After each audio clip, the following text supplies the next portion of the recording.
There's an unspoken rule you've carried since childhood, one more suffocating than any doctrine, more effective at keeping you compliant than any authority ever managed. They don't name it, they just whisper it into you until it fuses with your identity. Be polite, be pleasant, be agreeable. They tell you this is what makes you a good human being. But what if this niceness was never about goodness at all? What if it was about control? Every empire, every system of power has always understood one truth. A compliant population is an obedient one. A man terrified of offending will never rebel. A man desperate for approval will never rise. Machiavelli saw this centuries before you were born. He watched republics crumble, not because of foreign invasion, but because their men lacked the courage to resist. Men who confused likability with respect. Men too soft to lead, too agreeable to survive. So he wrote something rulers feared more than revolt itself. Words that exposed their oldest mechanism of manipulation. Niceness as a chain. The church tried to silence it. Kings tried to ban it, because his message was lethal to their power. If you want to command, stop trying to be loved. Yet here you stand 5 centuries later, still wearing the leash they forged. Still apologizing for things that weren't your fault. Still laughing at insults. Still obeying demands that drain you. Still terrified of being labeled rude. Look closely. Every powerful man you admire, every leader, every conqueror, every sovereign of his own path shares one trait. They are willing to be disliked. They do not chase approval, they command respect. Society will tell you that coldness is wicked, that firmness is arrogance, that refusal is cruelty. They said the same things about every man who refused to kneel. Here's the truth Machiavelli tried to hand you. You cannot be powerful and pleasing at the same time. You must decide. Because the moment you stop caring about being liked, you become free. You become threatening. You become real. What you're about to hear is not self-help. It is strategy. A manual for killing the weakest part of you. The compliant, smiling servant terrified of rejection. You were not born to be agreeable. You were born to be formidable. So end the people-pleaser within you.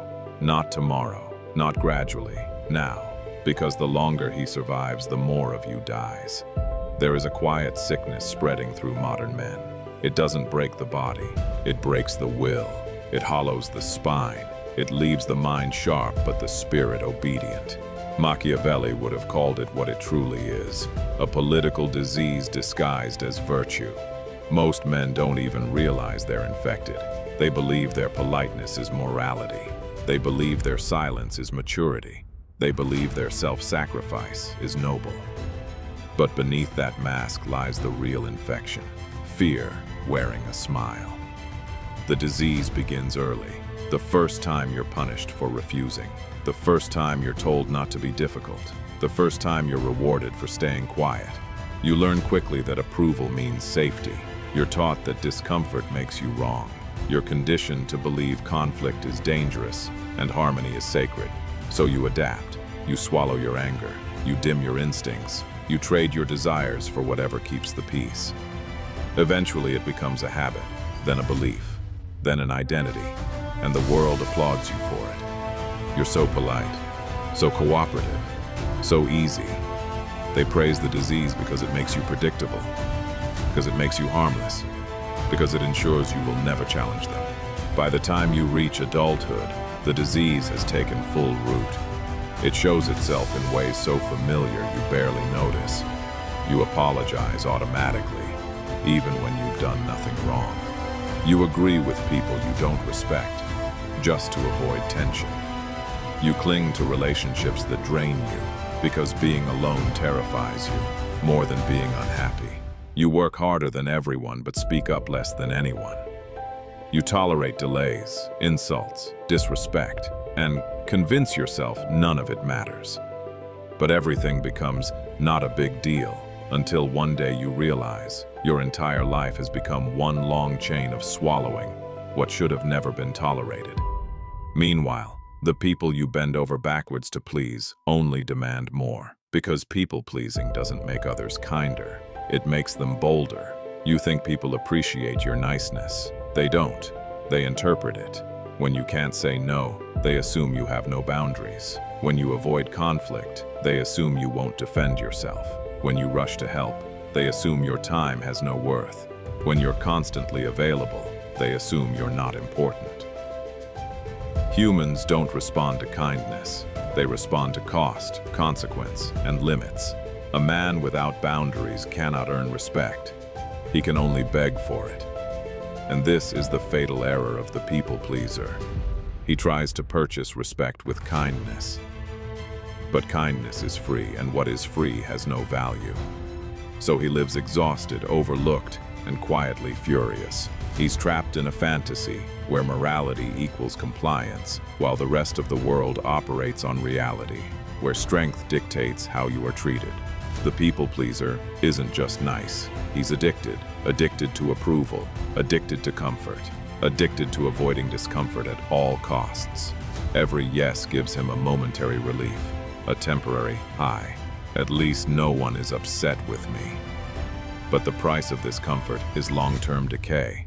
He trades self-respect for harmony, integrity for approval, his future for ease. Eventually the mask cracks, the politeness fractures, and beneath it is a man filled with years of resentment, not because others mistreated him, but because he never protected himself. That is the disease, not the world using him, but him allowing it. Niceness tells the world you have no defenses. To everyone else, a polite man isn't moral, he's harmless. And humans, by instinct, press against whatever offers least resistance. This is why the nice man becomes the one who stays late when no one else will, the one who rearranges everything for others while no one does the same. The one who gives endlessly but receives nothing back, not because he isn't liked, but because he isn't respected. Respect is built on boundaries. Niceness is built on the absence of them. A man without boundaries becomes a tool, useful, convenient, disposable. The people pleaser believes kindness creates gratitude. In reality, kindness without limits creates entitlement. The first favor is appreciated, the 10th is expected, the 30th becomes mandatory. And the moment you hesitate, people act as if you've broken a contract they never had to sign. Niceness conditions people. It teaches them that your time is free, your energy is infinite, your tolerance is bottomless. And once they get comfortable with that version of you, they won't adjust easily when you finally stand firm. They'll get offended, they'll complain, they'll accuse you of changing, but you're not changing. You're ending the performance they depended on. Humans sense hierarchy before they understand it. Someone who never asserts himself gets placed at the bottom, not out of hatred, but because his behavior signals that he belongs there. Look at those who command respect. They aren't rude for the sake of it. They're unafraid of displeasure. They don't seek approval. They project consequence. Even their silence carries more weight than a people pleaser's eager yes. People don't respect confidence. They respect the possibility of consequence. If crossing you costs nothing, you can never command respect. Niceness bends, niceness yields, niceness absorbs the blow and then smiles. And once someone sees you can absorb a blow without response, they stop believing you're capable of delivering one. Eventually, the people pleaser hits the breaking point, the realization that his entire personality was shaped by fear of disappointing others. He sees all the times he agreed when he didn't want to, all the insults he tolerated, all the situations he endured that a stronger man would have walked away from. And his resentment isn't toward the world, it's toward himself. Every people pleaser reaches the same mirror. A man who tried to please everyone except the one person who mattered, himself. Niceness gets you used, strength gets you respected, and self-respect is simply the ability to say no without apologizing.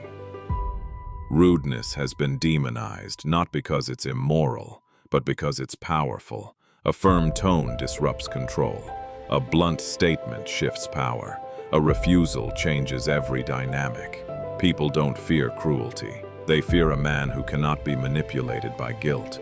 Rudeness, real rudeness, is not cruelty. It is clarity. It's choosing yourself openly. It's refusing to soften truth for the comfort of others. It's the declaration that your life is not a public service. And once you stop being the cushion the world leans on, you become the wall they cannot move. But understand this: becoming disagreeable isn't about hostility. It's about reclaiming the power you surrendered. Conflict is not danger. Conflict is information. People resist only when they think you will collapse. But when you stop collapsing, they stop pushing. Blunt honesty becomes your weapon. Simple phrases become acts of rebellion. This doesn't work for me. I'm not available. I disagree. That's not my responsibility. At first, these words feel like detonations, but each one destroys a piece of the old identity that kept you small. Slowly, you stop pretending. You stop shrinking. You stop absorbing everyone else's comfort at the cost of your own. You develop standards. You stop accepting crumbs. You walk away when respect is absent. And the ones who leave were never loyal to you, only to your compliance. The greatest transformation comes when you grant yourself permission. The permission to take up space, to reject, to disappoint, to choose yourself. This is sovereignty. And a sovereign man is impossible to control. The world will feel your shift. People will approach you differently. They will speak more carefully. They will think twice before placing weight on your shoulders. They will no longer assume your agreement or your availability.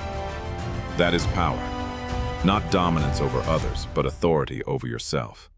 Eventually, you stop negotiating with your own voice. You stop shrinking your truth.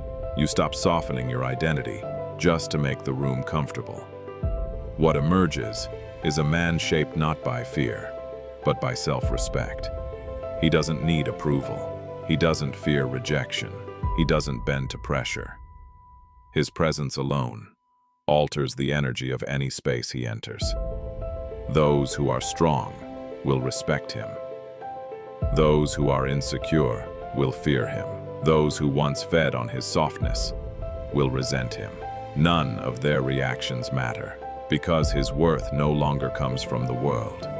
It comes from within. This is not cruelty. This is clarity. The boy who needed permission is gone. The man who stands unapologetically in his own power has taken his place. The world cannot mold him anymore. He chooses his path. He sets the terms. He defines the standard. He builds his life with intention, not approval. This is the rise of the unapologetic self. Permanent, unbreakable, undeniable.